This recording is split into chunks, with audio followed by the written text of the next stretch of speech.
আপনার সৌন্দর্যতা বাড়ানোর জন্য এমন একটা মন্ত্র বলবো, সেই মন্ত্রটা যদি রোজ শোবার সময় বিছানায় বসে যদি একবার করতে পারেন, তাহলে আপনার মুখের উজ্জ্বলতা বাড়বে, সৌন্দর্যতা বাড়বে, সেটা লোক দেখবে এবং লোক বলবে।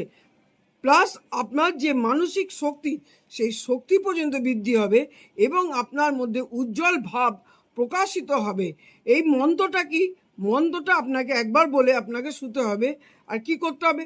মন্ত্রটা হচ্ছে ওং ওং নমো ভগবতে রামদূতায় বজ্র দেহায় হনুমতে নমো নমঃ।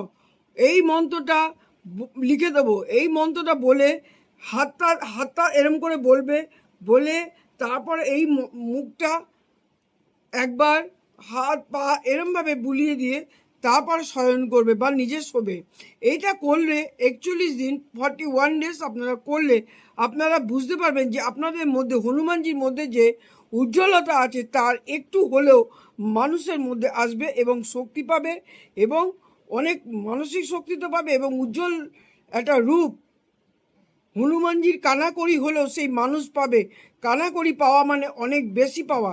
কানাকড়ি পাবে, কানাকড়ি পেলে তাকে উজ্জ্বল দেখতে লাগবে, মানে প্রকাশিত হবে এবং যার যেখানে যাবে সেখানে সে প্রাধান্য অবশ্যই পাবে।